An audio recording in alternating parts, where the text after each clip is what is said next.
Ya, memang kita telah mengabaikan apa yang selama ini dimunculkan oleh suara hati dari banyak orang, ya, yaitu tentang kegelisahan di dalam batin banyak pengikut Kristus yang dalam paparan kontak mereka dengan orang dari berbagai agama. Jadi memang kita melihat bahwa kalau orang tidak memiliki basis kerohanian yang kuat, mereka akan mudah sekali menjadi goyang dan goyah.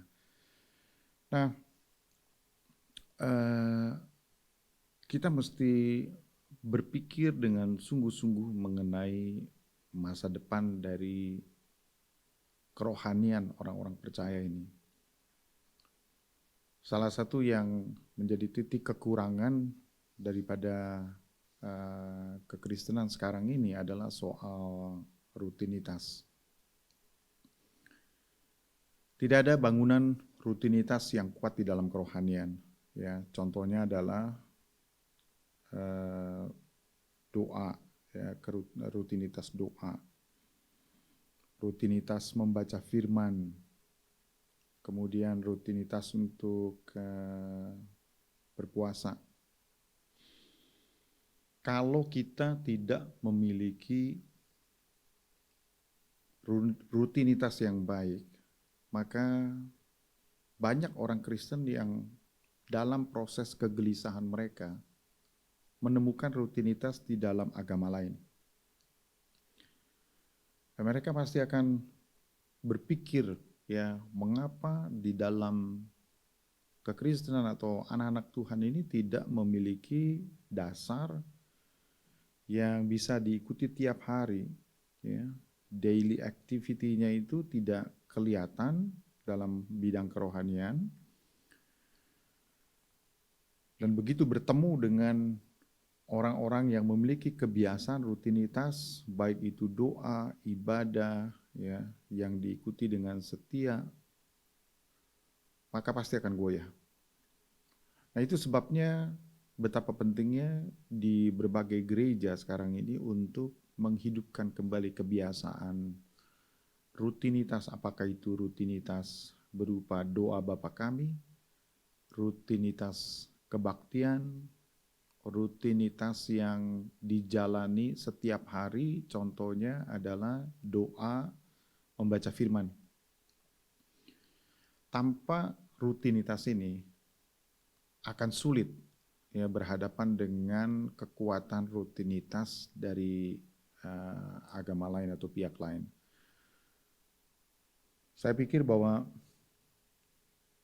kita telah meninggalkan atau kita telah secara tidak bijaksana mengarahkan diri kita mengabaikan pergumulan dari konteks kita. Semoga nanti di dalam perjalanan Kristiani kita bisa disadarkan kembali betapa pentingnya untuk memiliki rutinitas. Jadi kalau boleh dibilang, yang menyelamatkan kita nantinya atau saat ini barangkali adalah rutinitas. Bangunlah rutinitas, pertahankan rutinitas, dan tambahkan. Sebab kalau kita tidak memiliki sesuatu yang bisa diulang-ulang, maka pijakan kerohanian orang itu nggak akan terlalu kuat. Mengapa di gereja kami itu dibiasakan untuk doa Bapa Kami, lalu pengakuan iman rasuli, kemudian 10 hukum Musa, ya, itu memang harus dihidupkan, atau terutama untuk anak-anak, karena melalui aktivitas yang rutin ini maka tidak mudah bagi mereka untuk melupakan dasar-dasar iman mereka. Membaca firman Allah, berdoa, harusnya sudah menjadi bagian dari kehidupan kita sehari-hari. Tetapi karena diabaikan, kita mencari yang lain. Jalan popularitas apapun yang gereja akan ambil, itu jangan sampai melupakan faktor rutinitas yang bisa menyelamatkan orang di tengah-tengah paparan pergaulan yang sangat luas. Kalau saudara tanya tentang apa yang paling penting, saya kembali kepada apa yang sudah saya jelaskan. Bahwa unsur yang bisa memperkuat iman orang percaya itu adalah rutinitas.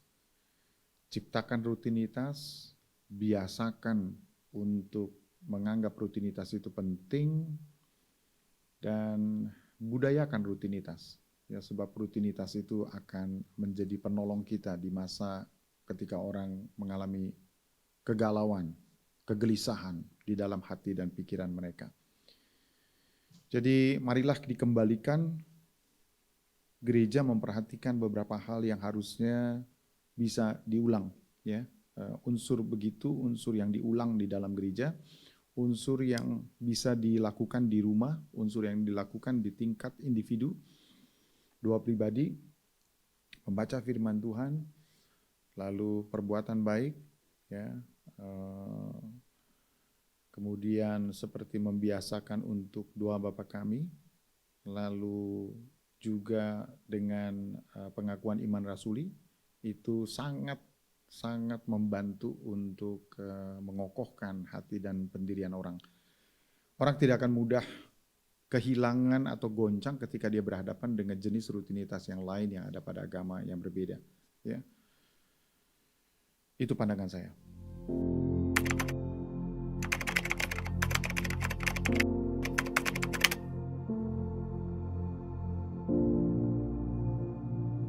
Yaitu kekristenan kita tidak boleh lepas dari kemanusiaan yang konkret.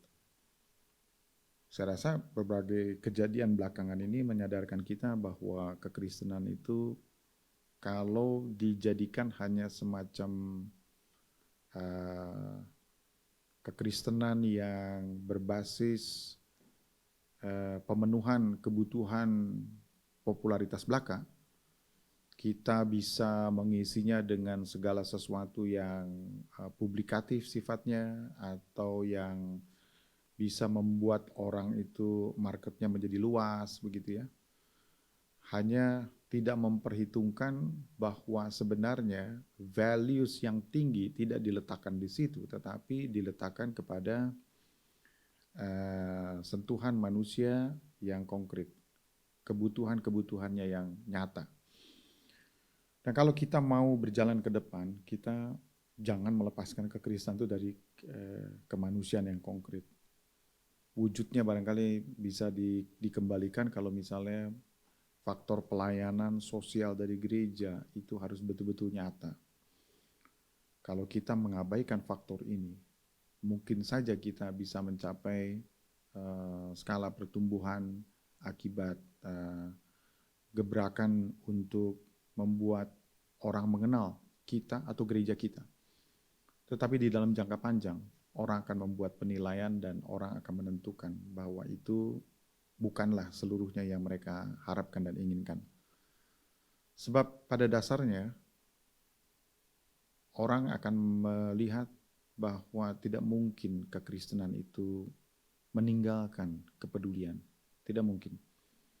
Jadi urusan sosial itu adalah urusan yang bukan hanya menjadi wahana di mana gereja itu mengungkapkan kasih dan kemuliaan Allah, tetapi memang itu disediakan Allah untuk mempertahankan identitas gereja itu sendiri. Jadi tidak mungkin sebuah gereja itu mengabaikan faktor jawaban Tuhan terhadap keperluan manusia yang konkret dan nyata.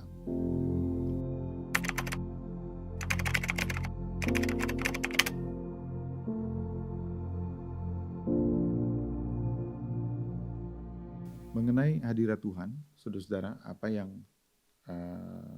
saya bisa ingat di dalam hati pikiran saat ini yaitu tentang Mazmur 62 ayat yang ke-1 sampai 12.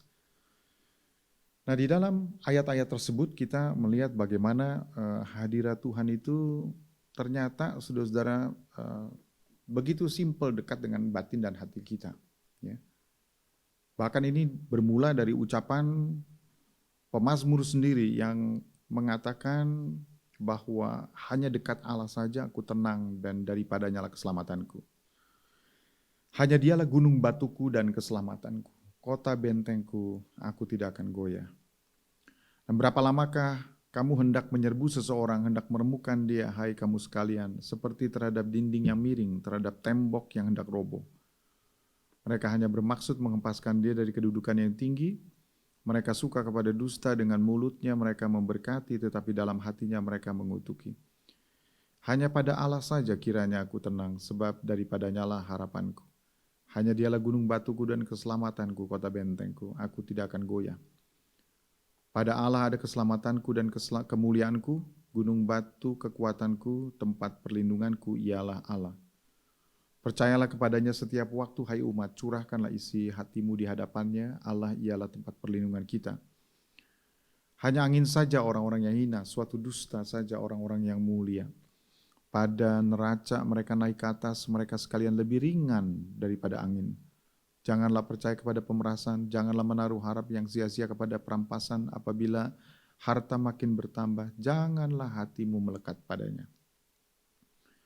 Satu kali Allah berfirman, dua hal yang aku dengar, bahwa kuasa dari Allah asalnya, dan daripadamu juga kasih setia, ya Tuhan, sebab Engkau membalas setiap orang menurut perbuatannya. Saudara-saudara, hadirat Tuhan yang orang sering gambarkan sebagai suasana rohani yang sangat magis, ya, yang sangat hebat. Tetapi kalau saudara mengacu kepada Mazmur pasal yang ke-62 ini, ternyata lebih daripada sekedar perasaan manusia atau perasaan kita berada di dalam lingkup di mana seperti kuasa Allah sedang bekerja di tengah-tengah kita. Bahwa sebenarnya hadirat Tuhan itu adalah suatu keyakinan yang dalam di dalam hati seseorang tentang kedekatan dia dengan Tuhan. Nah, kedekatannya itu membuat keyakinannya itu begitu kuat, ya, sehingga kalau boleh saya pakai istilah, orang yang berada di hadirat Tuhan dan betul-betul mengenal hadirat Tuhan itu lebih percaya kepada karakter Tuhan daripada kepada apa yang dilakukan atau apa yang akan dilakukan oleh Tuhan. Sebab bisa saja Tuhan kemudian berdiam diri, tidak menjawab doa, tetapi keyakinan tentang karakter setia Tuhan itu akan menjagai dia. Nah, hadirat Tuhan yang jenis seperti ini yang kita perlukan, ya, di dalam konteks di mana kita bergumul, ya, setiap saat, setiap hari untuk menceritakan tentang kasih Kristus kepada banyak orang. Ketika kita kekristenan berada di antara agama-agama lain, maka jenis hadirat Tuhan yang harusnya menguasai kita bukanlah dalam kaitan dengan merasakan sesuatu. Saudara-saudara, kita harus bisa menanamkan keyakinan bahwa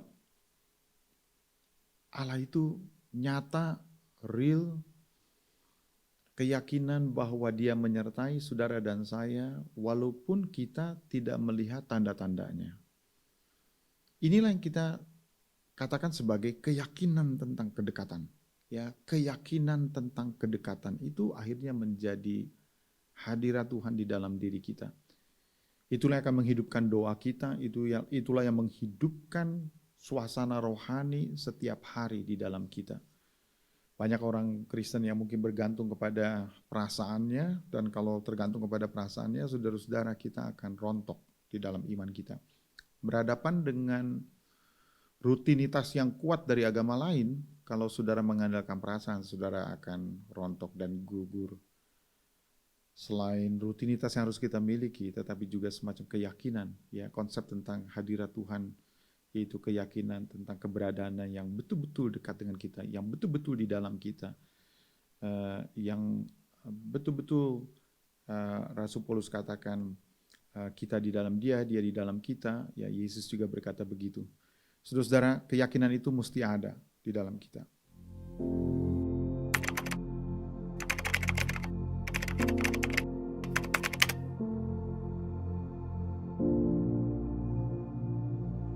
Tentang apa kehendak Allah bagi kita dengan adanya pandemi corona yang bersifat global ini. Saudara-saudara, firman Allah berkata begini, dan umatku yang atasnya namaku disebut merendahkan diri, berdoa dan mencari wajahku, lalu berbalik dari jalan-jalan yang jahat, maka aku akan mendengar dari surga dan mengampuni dosa mereka, serta memulihkan negeri mereka. Saya tidak mengatakan bahwa Allah secara nyata mengatakan bahwa ini adalah judgment, ini adalah hukuman bagi dosa manusia. Tetapi jika itu pun merupakan hukuman, kita memikulnya sebagai penduduk bumi ini bersama-sama. Karena ini adalah sesuatu yang global sifatnya, sesuatu yang dipikul bersama-sama. Dan saudara-saudara, walaupun situasi yang mungkin atau suasana di mana kita sedang hidup sekarang ini adalah suasana seperti berada di bawah hukuman, tetapi kalau kita percaya dengan janji Tuhan, kita percaya dengan kasih Tuhan, kita percaya dengan pengampunan Tuhan, kita percaya dengan kemurahan Tuhan, maka seharusnya kita bisa lebih cepat pulih dari keadaan ini, ya. Sebab keadaan ini tidak akan menjadi lebih baik kecuali kita juga bekerja bersama-sama untuk memulihkan keadaan. Saya tidak terlalu yakin kalau Tuhan menginginkan kita terus-menerus di dalam keadaan pandemi ini dan di bawah situasi yang sangat menekan ini. Saya percaya bahwa Tuhan menjanjikan kesembuhan, Tuhan menjanjikan Dia akan mengobati luka-luka kita, ya seperti kata Yeremia 30 ayat yang ke-17. Sebab aku akan mendatangkan kesembuhan bagimu, aku akan mengobati luka-lukamu. Demikianlah firman Tuhan. Sebab mereka yang telah menyebutkan engkau orang buangan, yakni sisa yang tiada seorang pun menanyakannya. Untuk orang-orang yang terbuang, untuk orang-orang yang diabaikan selama ini oleh orang lain. Tapi jikalau mereka ini mengerti berharap kepada Tuhan, maka Tuhan akan menyelamatkannya. Saudara-saudara, kita memiliki Tuhan yang penuh dengan kasih dan rahmat, dan Dia berkata kepada kita bahwa Dia mengasihi kita dengan kasih yang kekal. Itu sebabnya tidak mudah bagi Dia untuk melupakan janjinya terhadap orang-orang yang berharap dan mengasihinya. Saudara-saudara, di pihak lain, saya melihat bahwa apa yang terjadi sekarang ini juga adalah bagian dari cara Tuhan untuk menyelamatkan bumi. Saya teringat dengan ayat yang dituliskan di dalam 2 Tawari pasal yang ke-36 ayat yang ke-1. Dengan demikian genaplah firman Tuhan yang diucapkan Yeremia, sampai tanah itu pulih dari akibat dilalaikannya tahun-tahun sabatnya. Karena tanah itu tandus selama menjalani sabat sehingga genaplah 70 tahun. Mengapa orang-orang Israel itu atau mengapa mereka dibuang ke Babilonia? Salah satu alasannya oleh karena Tuhan ingin menyembuhkan kesuburan dari tanah perjanjian. Mengapa tanah perjanjian mesti disembuhkan kesuburannya? Karena orang-orang Israel mengabaikan apa yang Tuhan telah katakan kepada mereka bahwa setiap tahun yang ke-7, maka tanah itu harus dibiarkan tidak ditanami, apa yang keluar dari tanah dipakai oleh mereka untuk makan, dan tanah itu dibiarkan untuk disirami. Artinya tidak dibuat lelah oleh usaha manusia untuk mendatangkan produksi tertentu. Nah, bahkan saudara-saudara, Tuhan memberikan tahun Yobel juga untuk tanah.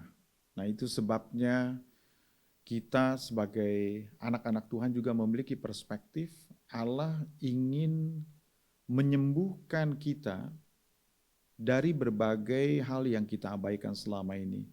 Mengapa kita diminta untuk tinggal di rumah, mengapa kita menjauh satu dengan yang lainnya untuk physical and social distancing. Saudara-saudara, mengapa kita tiba-tiba tidak pergi kemana-mana, ya?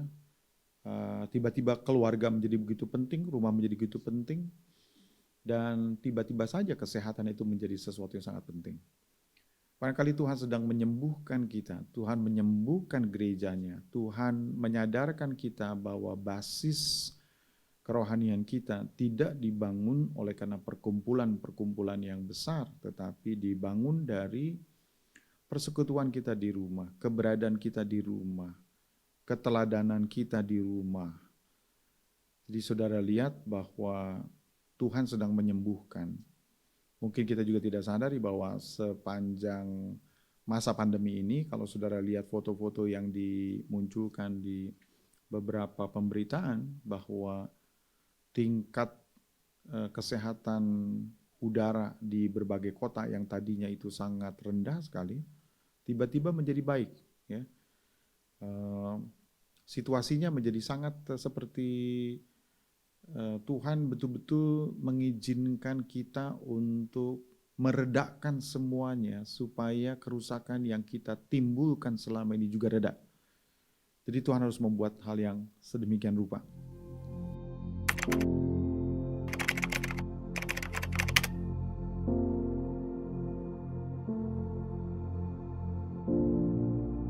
Mengenai pengalaman ketakutan, ya saudara-saudara, pengalaman ketakutan itu dialami oleh Yesus sendiri, tapi ada satu hal yang mungkin saudara-saudara abaikan dari cerita Alkitab.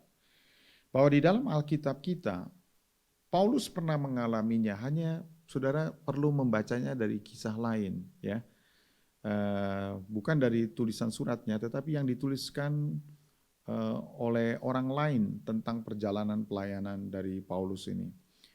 Paulus juga pernah mengalami ketakutan. Kalau soal Yesus yang mengalami kegentaran, saya rasa semua kita menyadarinya. Tetapi kalau saudara tahu tentang Paulus, Paulus juga pernah sampai kepada tahap di mana dia khawatir sesuatu, termasuk mungkin takut terhadap kematian. Masalahnya begini, saudara-saudara. Pada satu kali dia pernah mengalami ketika dia di sebuah kota, setelah menghindar beberapa kali dan dia ada di sebuah tempat, dan terjadi mujizat kesembuhan, dan setelah itu orang-orang di kota itu mendatangi Paulus, ya. Lalu kemudian mereka sangat memuji, ya, baik Paulus ya maupun juga Silas kalau tidak salah. Dan di dalam situasi seperti itu kemudian Paulus menjelaskan kepada mereka, ya, bahwa bukan dia tidak perlu diperlakukan sebagai seperti sejenis dewa begitu ya. Dia hanya manusia biasa, mereka hanya manusia biasa. Dan orang tidak peduli, tetap memberikan hormat dan penghargaan yang luar biasa, membawa persembahan, sampai saudara-saudara di dalam Alkitab diceritakan bahwa datanglah kelompok orang Yahudi yang tidak menyukai Paulus. Jadi memang selalu ada di dalam hidup kita kelompok orang-orang yang bisa saja tidak menyukai kita, ya. Dan waktu itu mereka datang dan membuat kesusahan bagi Paulus, yang membuat orang-orang yang tadinya itu memuji-muji dia kemudian akhirnya melempari Paulus dengan batu. Nah, saudara-saudara, pada waktu itu Paulus nyaris saja dia mati, ya. Tetapi kemudian orang berpikir bahwa dia sudah dalam keadaan tidak bergerak lagi dan dianggap sudah mati. Lalu dia diseret tubuhnya keluar dari kota dan teman-temannya menyelamatkan dia. Dan saudara-saudara, dia masih kembali lagi masuk ke dalam kota dan dikatakan bahwa dia masih tinggal beberapa waktu. Nah, pertanyaannya adalah apa yang dia alami? Apakah pada waktu itu yang kemudian dia sebut dia mengenal seseorang yang katanya sampai ke langit yang tertentu? Ya, apakah momen itu ketika dia pikir bahwa dia akan mati, maka dia melihat ya penglihatan-penglihatan tertentu, ya bisa jadi. Tetapi saudara, terlepas daripada itu, trauma yang ditimbulkan dari peristiwa itu oleh karena 3 pasal kemudian dari Kisah Para Rasul disebutkan bahwa di dalam Kisah Para Rasul pasal yang ke-18 ayat yang ke-9 sampai 10. Pada suatu malam berfirmanlah Tuhan kepada Paulus dalam suatu penglihatan. Jangan takut. Teruslah memberitakan firman dan jangan diam. Sebab aku menyertai engkau dan tidak ada seorang pun yang akan menjamah dan menganiaya engkau sebab banyak umatku di kota ini. Nah, saudara-saudara, kata-kata ini jelas menunjukkan bahwa sebenarnya suasana kebatinannya Paulus pada saat itu adalah khawatir dan takut. Apa yang dia takutkan? Ya, di antara yang dia takutkan adalah peristiwa di mana nyaris saja dia hampir mati. Saudara-saudara, sehingga Tuhan mengatakan bahwa aku menyertai engkau dan tidak ada seorang pun yang akan menjamah dan menganiaya engkau. Sebab banyak umatku di kota ini. Saudara-saudara, jadi pengalaman ketakutan itu pengalaman setiap orang. Pengalaman Yesus, pengalaman kita, ya, pengalaman Rasul Paulus. Kalau ada orang-orang yang merasa gentar itu bagian daripada pengalaman manusiawi kita. Tetapi persoalannya adalah apakah kita cope up dengan itu secara baik atau tidak. Apakah kita sanggup mengatasinya dengan cara yang sehat atau tidak. Ketakutan kalau dibiarkan terus-menerus dia akan membuat Anda dan saya lumpuh secara iman. Ya, bahkan di dalam beberapa hal ketakutan, saudara-saudara, ketakutan terhadap penyakit, ketakutan terhadap ekonomi yang berubah, ketakutan terhadap masa depan anak-anak, ya, bisa membuat kita menjadi orang yang kelihatan Kristiani tetapi sama sekali tidak bertuhan. Kita berdoa tetapi kita tidak punya iman. Kita membaca firman tapi tidak ada manfaatnya bagi kita. Disinilah letaknya kita memiliki perspektif keyakinan dan iman yang betul, ya. Sebab kalau tidak, saudara-saudara, maka ketakutan seperti yang melanda sekarang ini, begitu banyak orang menjadi begitu cemas dan khawatir. Saudara-saudara, beda loh di antara takut dengan waspada. Sebab waspada itu justru yang mengurangi rasa takut. Tetapi takut biasanya ditimbulkan oleh karena merasa tidak siap. Tapi kalau kita mengetahui, kalau kita bisa menjaga diri kita dan tidak gegabah, rasanya kita tidak perlu takut. Ya, tindakan kewaspadaan tidak perlu juga paranoid. Tindakan kewaspadaan di tingkat yang wajar adalah ungkapan dari keberanian kita untuk berhadapan dengan situasi yang ada. Tetapi tindakan melawan terhadap keadaan tanpa perhitungan itu adalah muncul dari rasa takut kita. Ya. Saya berdoa semoga kita sebagai anak-anak Tuhan dalam situasi begini akan bertindak dengan hikmat Tuhan, tidak gegabah, tetap waspada. Kewaspadaan kita terukur, bukan merupakan paranoia yang membuat kita betul-betul lumpuh dan tidak bisa melakukan apa-apa. Justru saudara-saudara, cobalah untuk di dalam keterbatasan kita, maka kita akan betul-betul memanfaatkan tentang bagaimana cara kita menjaga kesehatan kita, bagaimana cara kita survive, bagaimana cara kita menikmati waktu, keluarga, makanan yang terbatas, saudara-saudara, makanan jenis yang tidak seperti biasanya, ya, karena toko-toko tutup, saudara tidak bisa ke restoran, ya, restoran yang tertentu saja yang buka, saudara, tapi semua bisa kita atasi dengan sebuah cara. Saudara-saudara, jangan sampai ketakutan itu membuat kita kehilangan arti hidup. Jangan sampai ketakutan itu betul-betul menguasai kita sehingga kita betul-betul lumpuh secara iman. Saudara dan saya dapat melewati waktu-waktu ini dengan baik. Saudara dan saya dapat melewati masa yang paling sulit. Bahkan ekstrimnya kalau hari ini tiba-tiba keadaan kita harus hidup 1 bulan dengan 100.000, kita akan tahu caranya survive. Kita akan tahu caranya mengatasi keadaan yang ada. Jadi sekali lagi jangan biarkan ketakutan itu menguasai kita. Tapi lebih baik kita datang kepada Tuhan, kita berdoa dan menyerahkan ke dalam tangan Tuhan dan membiarkan Roh Kudus-Nya untuk memberikan hikmat dan pengertian kepada kita untuk mengatasi keadaan yang ada. Kiranya Tuhan memberkati.